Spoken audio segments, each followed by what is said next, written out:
We're back on the big show with an old friend, and what a thrill it is to see the frocks of Jane McDonald. Oh, I tell you, I only do it to get dressed up, as you know. It's such a thrill to see you, and we've even come dressed the same today. I think so. Are we in mourning? We're all in black. I know we are, but we've got a little pinstripe thing going on there, which is really fashionable, I believe. But mine's Asda George. What is yours? Mine is very expensive. It ain't Asda, I'll tell you that. You can tell the difference. Listen, it's so nice to see you, and I know we keep doing this every single year, but it is amazing that you're still here and getting bigger and bigger every year. I don't know how you're managing it. Well, that is not weight, obviously, Alex. We'll just get that right.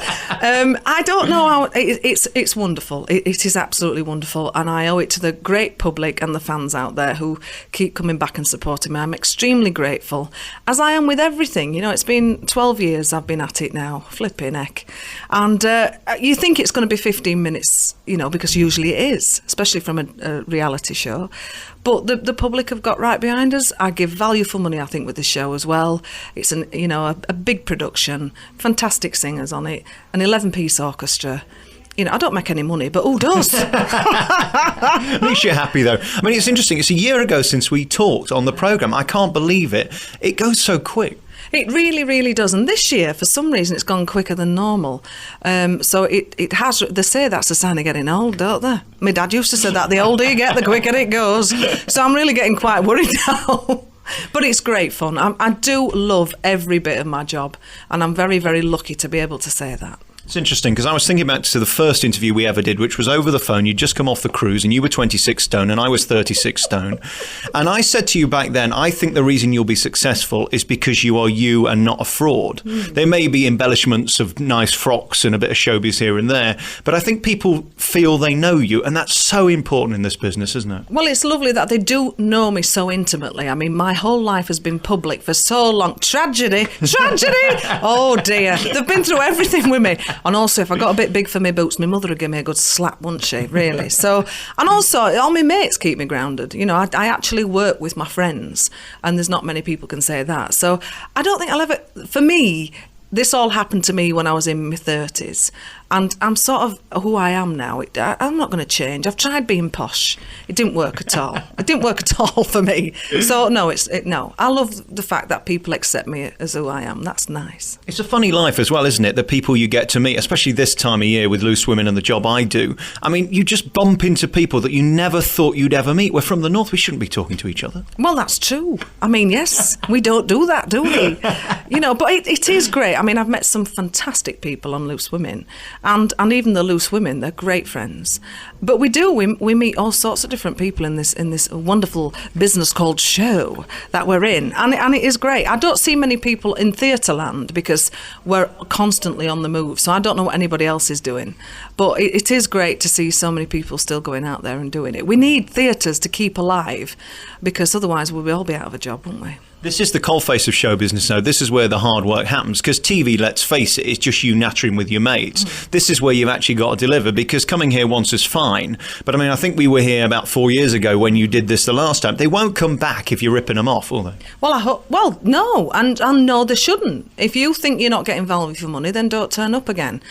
I really do try to add a little bit more element every time I come back, something different in the show. I do an awful lot of talking now. I do a lot of jokes, which I think that's just nerves, actually. It is a bit like Loose Women with a few songs thrown in, really. But the public seem to know what they're getting now. The fans, they really get who Jane McDonald is now. And that's fantastic. It's taken me 12 years. But I think I'm finally getting out there and the public, it's great. Let's talk about mistakes you've made this year because you go on that Loose Women every day and it's live and you say things.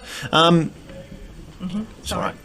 Let's talk about the mistakes you've made this year because I know your text is forever going when you open your trap and say things and offend people and get on people's nerves. What have you done this year to offend people? Everything. Every time I come off air, I'm thinking, oh, I shouldn't have said that. And my poor other half, he had no idea that was going to happen. And I did say to him, look, you do realise I'm on a live TV show where we talk about our partners all the time. But he just doesn't watch it. But of course, he's in the searches. He goes out every night and they're saying, you've got to cook for her. Is it right you don't do this? I've heard she's training you like a dog, And I think, poor lad, he's got to put that. So yes, there's always something. Mother's that used to it now. She's, got a thick skin. But it is every time we come off, our phones are going, I can't believe he said that. But it's just... It's having a cup of tea with your mates, isn't it? And that's how people perceive loose women to be. And I certainly hope they continue to. Have you actually seen your other half this year? I think I've seen him about 4 times. He's still very nice. I tell my fans to say hello to him, and they all get pictures and send them in. I think, oh, yeah, that's right. He's got a bit stubble tonight. Or he's, bless him. Texts me a lot. Apparently you occasionally do a debut on their show as well. You'll just turn up at theatres if you just fancy singing a tune. Yeah, Frank Allen is very good for that. He'll say, come on and sing You'll Never Walk Alone. I'm going, no, I'm not doing it. And then he'll look for me at the side of the stage and I can't help myself. I've just got to go on. But they're a fantastic band. And it's the atmosphere that they create as well. It's good for me to go and watch somebody else. So, and otherwise we would never see each other. If he didn't come and see me sometimes and I didn't go and support him, we would just never see each other. But they are fantastic, the Searchers. Let's talk about your life generally and how people perceive you, because I think you're taken very seriously now and you've got over that thing of being the woman off the cruise. I mean, you still talk about it and joke about it, but it must be nice for you now to be taken as a credible artist because you've proved yourself to be successful in the record industry, which isn't easy and certainly not now. And touring is the hardest thing to do because you can bring them in once, but can you bring them in twice and then year after year after year? And you're not just doing a tour, it's a continuous tour. What's going on there? I know I must be mad. Actually, now you put it like that, I'm thinking, what the heck am I doing? I think I don't know how to do anything else. This is what I've done all my life. This is 12 years in the clubs, actually going out there, dying a few nights and thinking, why did that happen? And then all those years on the cruise ships, running around, costume changes, doing 10 shows a week. This is still a walk in the park for me, just going out and doing 2 hours once. When you're on the ships, you have to do two shows a night. So I suppose I don't take it ever for granted. And I think, once you've been on telly, everybody thinks that's it. You're made now. You don't have to try as hard. But in fact, you have to work 3 times as hard to maintain it. But I wouldn't know what to do. Whatever it is I'm doing, don't point it out because I haven't got a clue why they keep coming back. But I'm so grateful that they do. I keep changing it, keep tweaking it. And the fans just love it. It's the fans who keep you where you are. And you've got very dedicated fans. I mean, there aren't many people who have as many dedicated. There's Cliff, certainly, and there's Daniel O'Donnell, and there's Michael Ball. And there's people like you. I mean, they will queue for tickets and camp out to get a seat to your show, and the people who follow you around. Is it because, again, going back to the thing of they think they know you and you allowing them to know you? Is that your key to success? I have no idea. And if I knew what it was, I'd be bottling it. I really, really would. As I said, I have no idea why there is such a loyalty there. I'm just extremely grateful that it is there. And when you walk out and you see the first 4 rows still every single night being the same people, you think, go to Barbados. What are you doing here again? And it is wonderful that they turn up like they do. And I don't know, we have a fan club that runs as well, and they get to meet and greet with us and things like that. And I think a lot of it is that. I mean, Daniel definitely sees his fans, and we do the same. We can't do a signing every night because there's 100 concerts a year now. Where, good grief, I'd just be in the Priory, wouldn't I? Actually, it's not a bad idea. I might start doing it again. No, but it would be complete exhaustion if I went out there and signed every autograph that I used to do.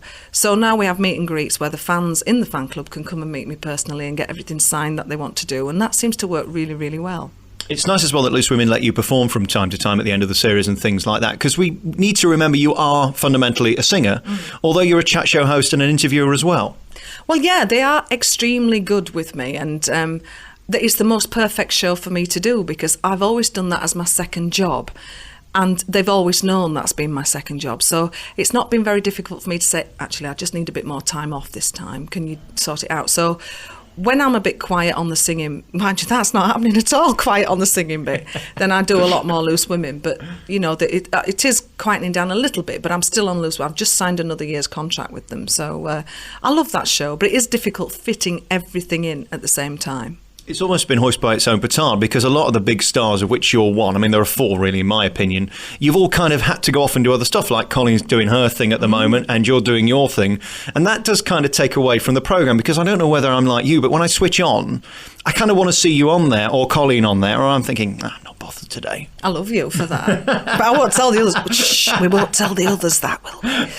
But it's great that they're bringing other people in because, you know, otherwise Colleen and I and Denise and Carol would never have got the chance to do it. And Sherry, I mean, there are certain figures on that show that have been there for an awful long time, and it's like everything else. Who you invite into your front room is a great honour. So for you to say that, that is very lovely of you. But I will, you know, all of us are back, you know, and doing it all as much as we possibly can. I know Colleen's going to be going back in the autumn and the winter like I will be. So keep watching. Colleen reckons it's you, Carol, her and Jackie in the old days was the dream format. Have you got your dream form? Exactly that. Really, you know, that's a terrible thing to say.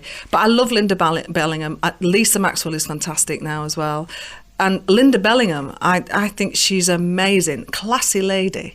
And she can turn her hand to anything. She's a real pro, is Linda. So, but it's great when you get different people to work with because, like you said, we do discuss a lot of the same topics. But when you've got a different panel on, it's got a completely different feel. Like when they're talking about sex when I'm not there. Sorry? I can't even say it, you see. I get all flustered. Sex.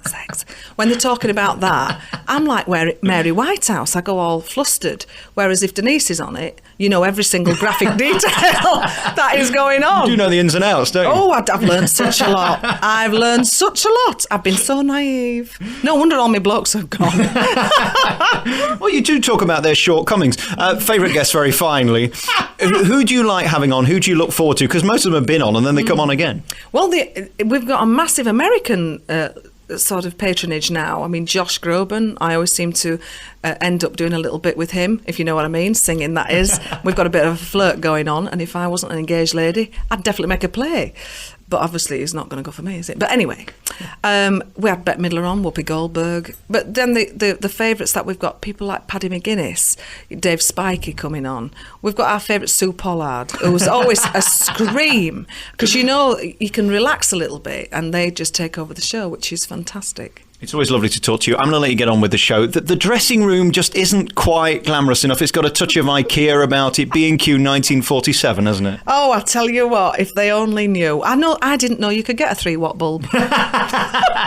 There's a moth over there that's lost.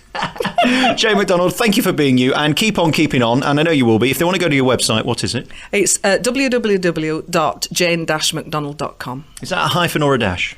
I don't know. You tell me. It's on my computer. I don't know what it is. And we're not going to list the places you're going. Let's list the place you're not going, because, I mean, you'll be everywhere. No, I am absolutely everywhere. At Theatre Near You, just check the website and we're all there. It would be great to see everyone. Jane, I love you. Thank you for talking to me. I love you too. Mwah.